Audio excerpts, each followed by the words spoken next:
Hey guys, it is July 27th, 2017.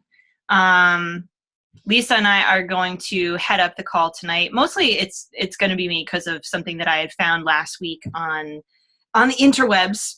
When I was watching some stuff on nutrition, I've been spending way too much time on Netflix watching food documentaries.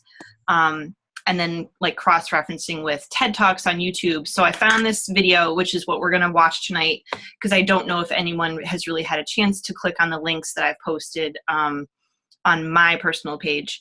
But there's a lieutenant general in the US Army who gave a TED Talk within the last couple of years about obesity, childhood obesity, and how, yeah, it's a really bad thing, but his title is, it is a national security risk.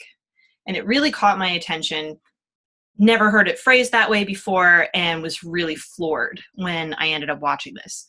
So taking into account that Beachbody has now launched their kids line of Daily Sunshine 3-in-1 shakes, I thought this particular video, and there are a number of TED Talks about obesity and getting picky eaters to eat and introducing real food, like there's a whole lot of stuff that's out there. This was something that I thought was great to add to your arsenal of information when talking to friends, talking to family, explaining why your kid eats what they eat, because no one else around them is eating that stuff, because it's real food and I like giving my kid real food. It's good information to have to add to the ongoing learning that we all have. So I've got it all lined up. That being said, just a reminder, the Daily Sunshine 3-in-1 shakes, the FAQ for that is 7256. If you want to go back into the archives, and I'm sure they're going to keep posting new stuff.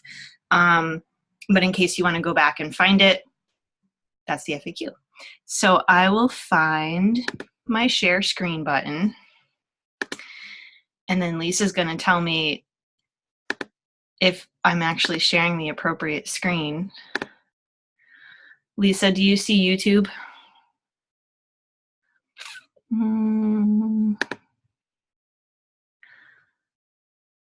Okay. So I'm going to launch this, and we are going to watch.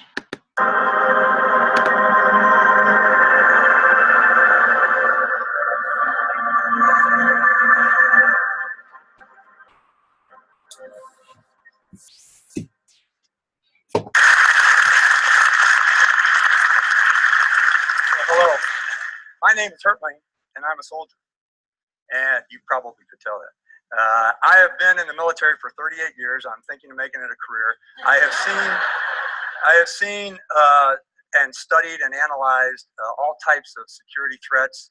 I've fought in several wars, but there's an emerging threat that we're seeing, and I'd like to talk a little bit about today, that I think will have an effect on our future, our economy, our youth, and our economic system.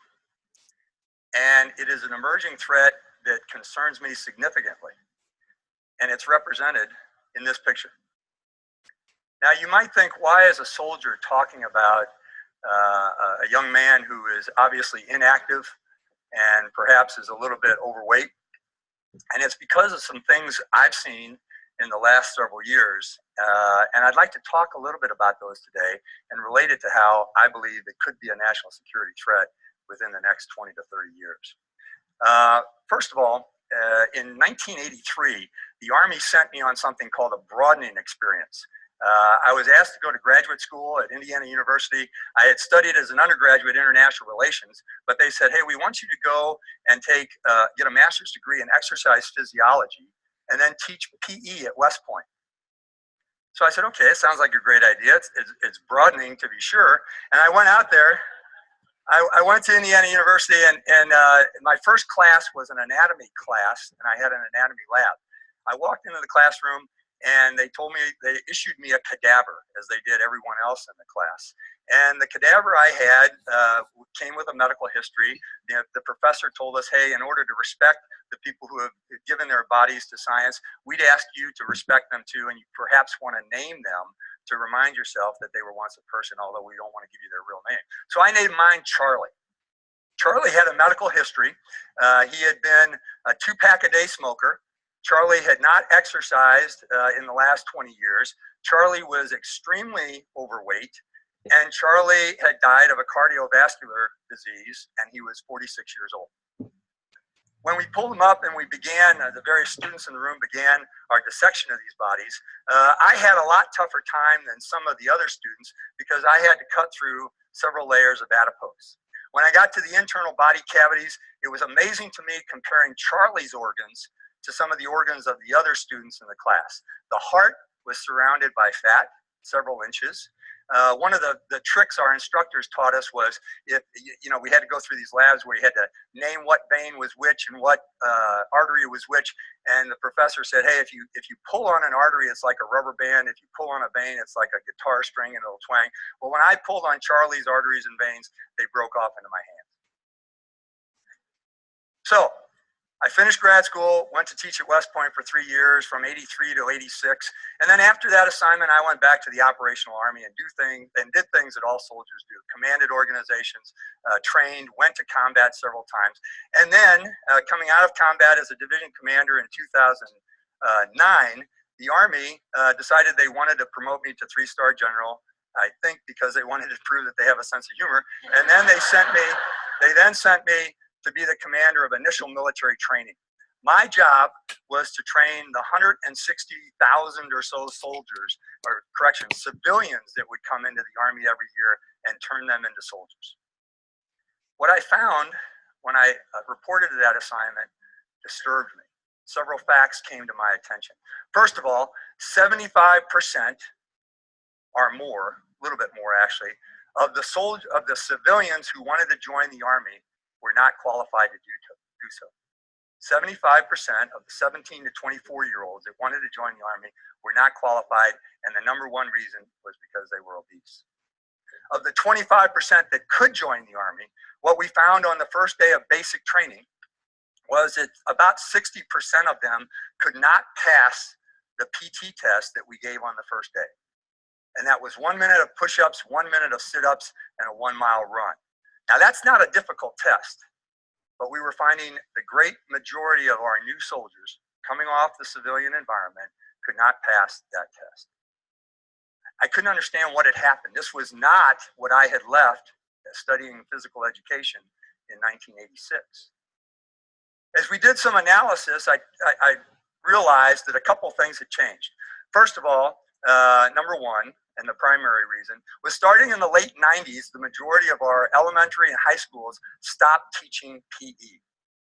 And in fact, only 5 states of the 50 in our country right now have mandatory requirements for physical education between K and 12th grade today. 5 out of 50.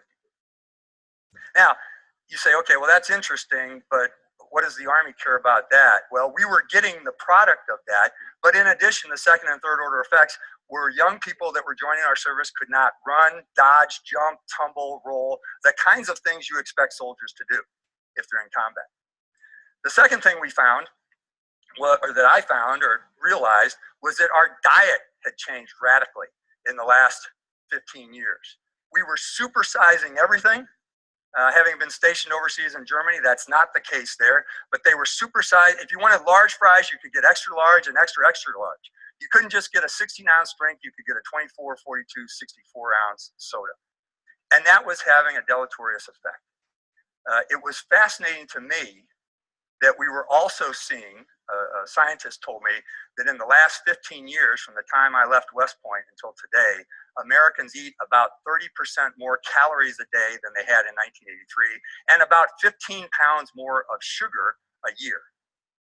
Phenomenal statistics. But the combination of a lack of physical education and increase of poor nutrition was causing secondary effects. This is the O food group, by the way. Okay, and I started calling it the O food group because anything that ends in O is probably not good for you. So I haven't found anything that ended in O yet that was actually very nutritious in nature. But what we started to do was we saw some second and third order effects, and this is one of them. This is at one of our training bases, and we have 5 in the United States Army. We were seeing a malady called femoral neck stress injuries. And what that means is the tip of the pelvis would crack. And it wouldn't be a clean break, but it would be a stress fracture that would cause significant problems. And you can see, starting in 2000, that we were beginning to see this, and this is because the people we were recruiting were just coming of age, and many of them had not had the PE, and they had started to have the bad nutrition. But by 2009, when our new recruits were 18 or 19 years old, they had gone through their entire life without having a PE class and dependent on bad nutrition. Those 135 that we had at one training base are significant injuries because in order to fix it, it cost anywhere between $100,000 to $300,000. So this is an economic issue. This isn't just a soldier health issue. For me, this was an economic issue. The third reason, and I'll say this and then move quickly on, the third reason we saw was an increase in technology. Now, I'm a big fan of technology, but the researchers that have told me that we now watch as a nation about 150 hours of television a month. That's 5 hours a day. In 2009, when we started this study, we were seeing anywhere from 30 to 40 on average hours of internet searches by adult male Americans per month. That's between 1 and 2 hours a day. Gaming was off the charts. In 2009, and it's increased since then, the average teenager was playing 13 hours of video game per week. Now, all those hours in front of a tube were replacing the playtime, and that's significant. In addition to that, the final one, number 4, is we're terrible examples to our children. We are in too much of a rush. We are eating poorly, we're eating fast foods, we're relaxing in front of the television at the end of the day. We also are relying on technology instead of play, and we're not balancing our lives. My wife has a stitchery in our house as we've raised 2 children and now a couple of grandchildren that says, "Your children are watching you. What you do speaks louder than anything you can say." We were not doing the right things for our children. So, in typical Army fashion, I said, we've got to address these issues with our new recruits. And we changed several things.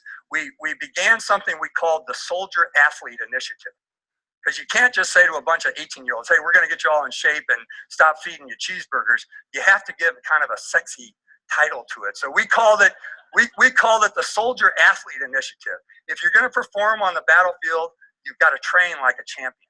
And what we did was we completely changed, it's a 3-legged stool, we completely changed the way we were training to compensate for things that were not going on in grade school and high school. We assigned physical therapists and athletic trainers to every organization because we wanted to prevent the injuries and treat them before they turned into those $100,000 bone stress fractures. We wanted to fix them as they became visible. And then the third thing, and probably the most important, was we changed the way we feed food in the mess halls, the dining facilities. We called it fueling the soldier. You can't just say, hey, have a salad. We instead say, you got to advertise with soldiers. So we said, hey, we're going to fuel you for maximum performance. This is what sports teams are doing. This is what NFL, Major League Baseball, they know they've got to eat right in order to perform at their maximum. Okay, I'm not going to dwell. We saw within the first year, we saw some unbelievably strong statistics that shows this was working. Reduction in injuries. We saved about $30 million the first year just in treatment of injuries. 30 million in the Army, okay, just on injury prevention. And we began to see weight loss and improved, we reduced the number of overweight soldiers we had in our Army. We still have a way to go. We've advanced this fueling the soldier to fueling the teams. And in fact, we've redirected to the Department of Defense schools for our young people, and we're calling it fueling the future. What's interesting, so we fixed it, or we're on the way to fix it. But what's interesting about this is your Army, combined with your Navy, your Marine Corps, your Air Force, and your Coast Guard, makes up less than 1% of the American population. So my concern is what's going on with the other 99%. And this gets me back to my issue of this being a national security concern. What I'll suggest to you, I'm going to show you one area, and that's just levels of obesity. This was a chart that represents the number of states in the union that were below 20% obesity rates on average from a child of 14 to 19 years old. This was in 1985. Watch what happens.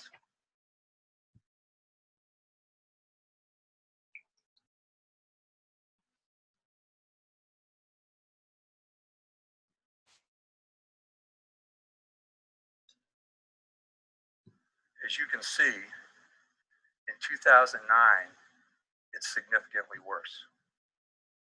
The predictions for 2030 are these. You can see the number of states that have greater than 65% children obese. This is not overweight, this is obese. Now, the related issues, as I told you, the issue with our injury rates and how much we were paying to fix people is significant. We spend, estimated, the Department of Health and Education both determine that we spend on average today between 150 to 200 billion dollars per year treating the results of childhood obesity. We're seeing an increase in diabetes. We estimate that we'll have a 40% cardiovascular disease rate by the year 2030. This is significant. This is a health cost, a healthcare issue, an economic issue, a readiness issue for me because I'm seeing my pool of recruits deplete based on this. I can't pull them in order to fix them. And it's just a competition issue. There's other studies that show what obesity and lack of activity do to young people. So I believe this is certainly a national security concern. There are several organizations that are attempting to approach this. You know, you may have heard of Mayor Bloomberg in New York, who has banned all sugary drinks above the 16 ounces in schools and public restaurants in New York City, and he took a lot of heat for that. Nike, Blue Cross Blue Shield, and Subway are all using overweight actors in their ad to pattern behavior and perhaps to turn this thing around. Nickelodeon, in last year's Worldwide Day of Play, decided to put their screens black as opposed to showing programming in order to get children outside to play. And of course, our First Lady over the last several years has been attempting to do Let's Move and the counter obesity measures. This concerns me. This concerns me greatly. Again, as I said, my name is Hertling. I am a soldier. I've been a soldier for 38 years. This is not something the Army can fix. This is not something you could put a yellow ribbon on and say, let somebody else take care of it. This is not something that we can rely on governments or organizations to do. Be fearless in terms of writing your schools. Be fearless in trying to get nutrition back in restaurants. Be fearless in balancing your lives and getting out to exercise. Be fearless in modeling your behavior for young people. That will prevent a whole lot of Charlies in the future. Thank you very much.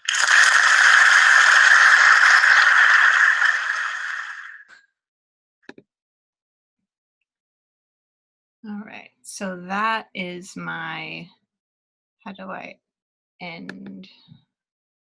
I forget how to do my end share.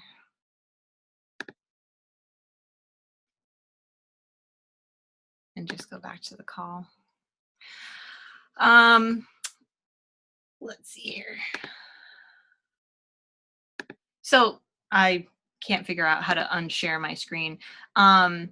But this was something that really, it was something that for those of you that have known me this year and having worked in a public school, a charter school, a place that is not, yes, they have to have a public charter from the state, but they're privately funded. They're a for-profit network. I hadn't been in public schools before. In my teaching career, I've been in private schools where kids bring their own lunches. We don't have a lunch program. And I remember coming home after my first couple of days at school, because initially I was all excited that, oh, my school is so great. They have this low income population and we feed them hot breakfast and hot lunch. This is fantastic. Well, when I was looking at what the kids were actually eating, I was appalled and just floored day after day. Here I was thinking, like, these first couple of days of school, oh, we're like clearing out some order that got messed up. They're not going to be feeding these kids sugar donuts and Fruit Loop cereal and Frosted Flakes and overly processed juices that, like, they're not even fruit juice. It's not apple juice. It's not orange juice. Like, look at the contents. It's not that stuff. And it really got to me. And while they had quote unquote fresh food that was being cooked for lunch so that kids had access to hot lunches, it was the same kind of thing that I remember from being in public school. Overcooked vegetables like green beans and broccoli and cooked carrots, and still like freshly made mac and cheese, freshly made mini pizzas, tons of carbs, tons of fat, tons of unnecessary calories. And then also for my school, and I think this has started to be the trend in other public schools, we expect these kids to sit at desks or tables and be still and silent for the duration of their school day. You cannot expect to feed these kids this particular kind of diet if they have no access to anything else within their home.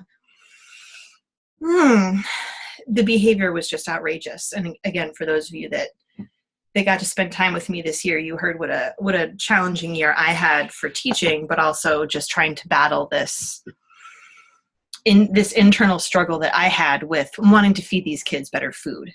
So this particular talk had a really strong resonance with me. And it's something that I had advocated for people when I posted it on my personal page.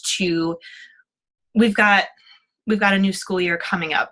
For those of you that have kids in a public school system, touch base with your schools. Figure out what it is they're actually doing in school. Where are they getting their food? How are they preparing it? Because there are a great many schools that don't even use their kitchens anymore to actually cook food. Everything is being shipped in, and it's your tax dollars. You have a say. You can go to board meetings. You can go to your Board of Ed meetings. You can go to the budget meetings. It's something that you can bring up to make a change, because big food has really taken a stand since the 1980s, and they've taken over to put all of this crap, pardon me, right in front of us. And it's what we're feeding our kids. And I think one of the biggest things was his last point with, we, the adults, are being terrible examples to our children. And we have to start making the changes. We have to challenge the advertising our kids see. We have to challenge the marketing that we see on the shelves at the supermarket. We have to know what's better. Therefore, we have to educate ourselves about what is best for us. So I don't know if anyone else in watching this talk really thought about what would happen 20 years from now. I mean, it could happen now, but what would happen 20 years from now if, God forbid, our country was invaded on our own territory, some other massive terrorist attack, something major happened here at home where we had to be in a position to defend ourselves, and we have made our population so overweight, so incapable of just being able to hold our own ground because of all of this obesity stuff. Like, we don't have a standing army. Our army has to sit down because they're getting too winded. This is something that we all have control over, and this is something that we need to be paying attention to.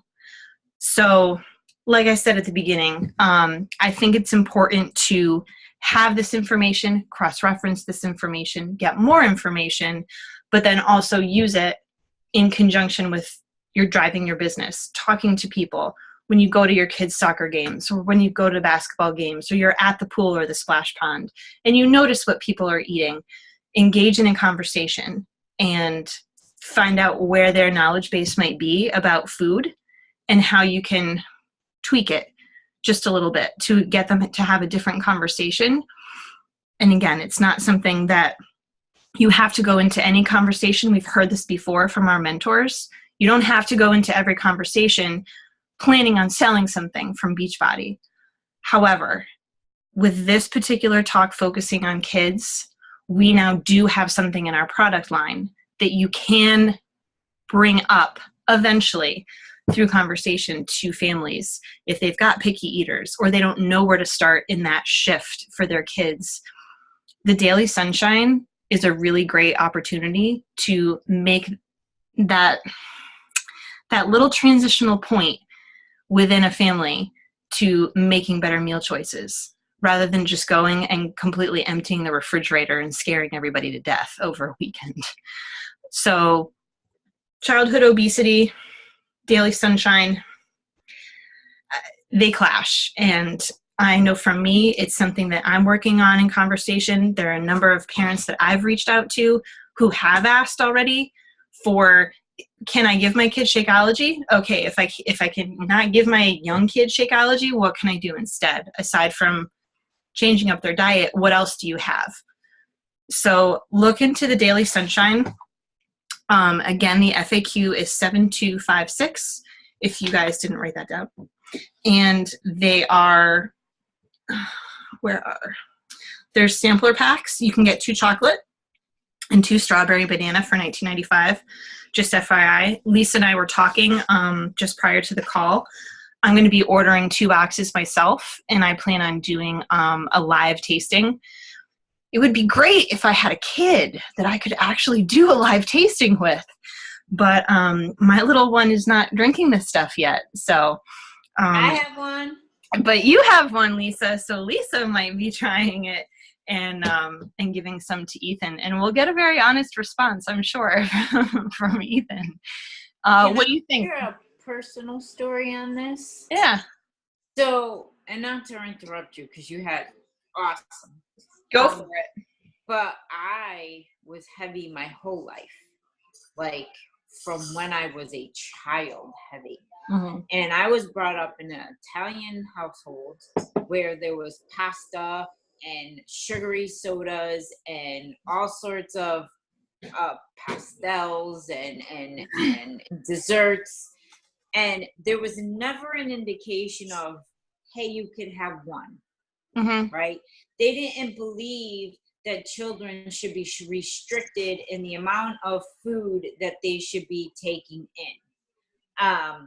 And I find that to be a hindrance to trying to raise your child to be healthy, right? I wish that my parents took an initiative in my eating lifestyle, and maybe I wouldn't have gotten up to 305 pounds by high school. Yep. And it's a personal story to me because it really happened to me. Yeah. And I had a fight for 15 years and work and find different things that worked for me. And was it all easy? No, it wasn't easy. It wasn't easy. Sometimes it got frustrated when you hit plateaus, but then sometimes I think about what we have the ability to give our children now, right? Yeah. I'm a big stickler with Ethan and sugar. I feel like sugar is shit. I don't like sugar. I think it's unnecessary. Is he a kid? Should he try some sugary things? Yeah, but does it have to be an abundance of, like you see some children eating like right out of the ice cream tub and eating it all? Can he have a little bit? Yes, he can, but it's moderation. And as a parent, it's up to us to say, okay, you've had your share. That's enough. You know, and I do wish that my parents did that to me when I was little. because I could remember eating a tub of ice cream, a bag of potato chips, and a boatload of food. And in Italian, they're like, oh, look at what a good eater she is. Look at her eating. She's such a good eater. Mm-hmm. I was 305 friggin' pounds. I knew how to eat. But the problem is I wish that my parents helped me control the amount of food I put in my face, what kind of food I put in my face. And when we're little, we don't know that. It is up to our parents to show us the right direction. It is. And I would say at the same time, though, if they didn't know, if they genuinely didn't know because of the cultural lens that they had on, yes, there is their responsibility as a functioning adult to go and look for information. Should I have my kid eat this food or not? But then you're challenging those traditional cultural values. And for many people, you don't do that. You don't challenge that. You're being the good girl. We value within the Italian structure, we value our heavier women. You have a good appetite. That's healthy. Right. It makes sense. It's a continuation and perpetuation of the culture. And it is very hard to challenge that with a lot of people, even today. And I know for myself, I did not have those weight issues growing up. What I did have was a lot of GI issues that I just assumed, my parents assumed, were hereditary.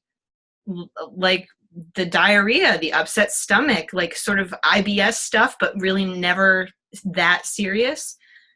When I did my first cleanse through my chiropractor and then ended up going through the full 21 days and got more information about food and looked at what I had been eating for the duration of my life, no, I shouldn't be having diarrhea that many times a week or runny stools or gas no, you don't have to go through that.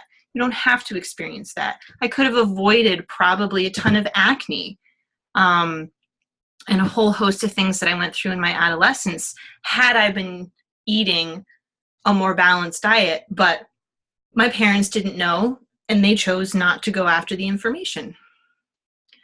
So it's really challenging, and it can bring about some animosity later when you try to address it.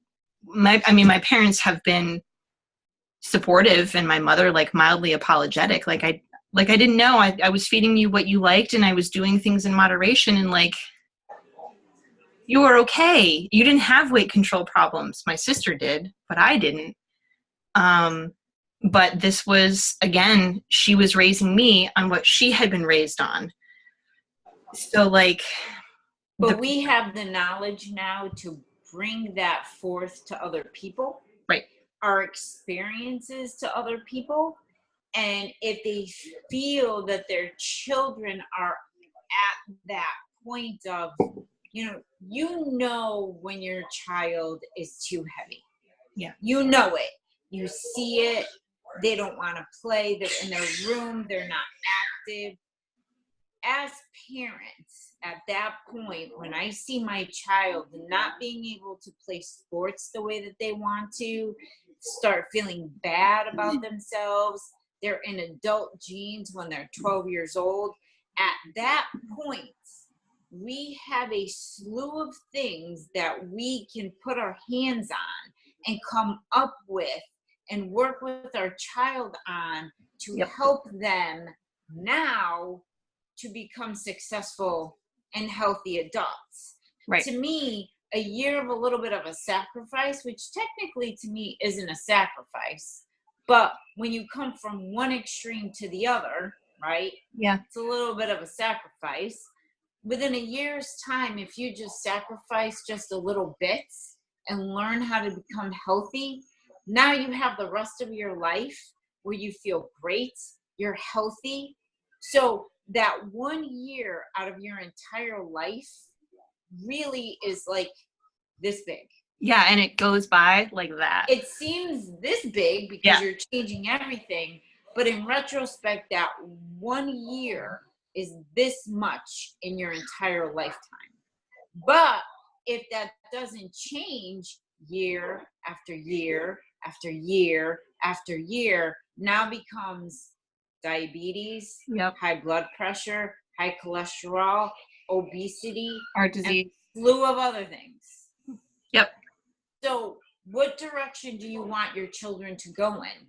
And how, as we parents, can help them with these tools that we have available to us? Right. And it can all start right now. You got your little one. I'm gonna have one in the next couple of weeks. So, and I am a stickler of sugars. Yeah, I'm with you on that. It's really critical to watch your sugar intake, and I know that it's getting harder and harder with sugars because the food manufacturers are changing the names so many times. And the sugar industry has advocated for so long not to actually put the daily percentage value on a nutrition label. They don't want you to know how much sugar is in their product that is that daily recommended percentage. That being said, on any food product that says sugars X number of grams, whatever the grams are, divide by 4. And that will tell you how many teaspoons of sugar is actually in said product. And the World Health Organization says that we should have, I think it's no more than between 6 and 8 grams of sugar a day.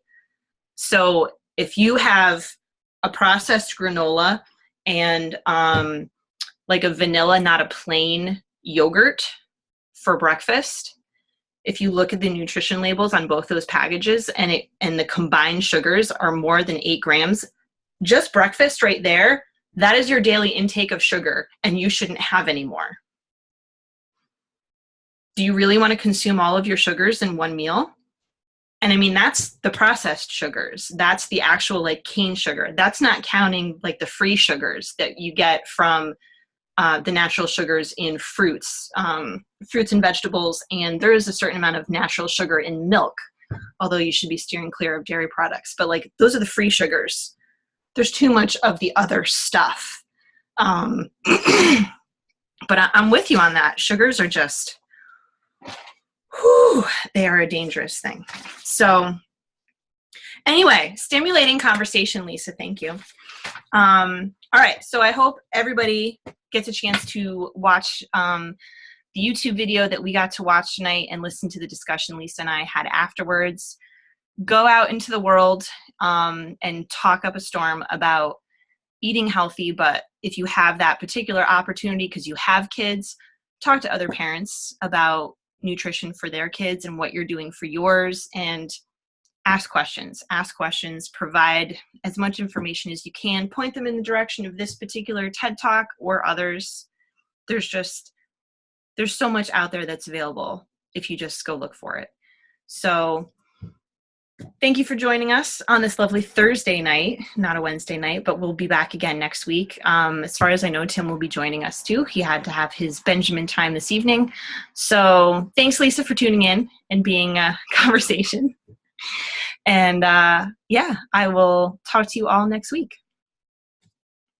Nighty night.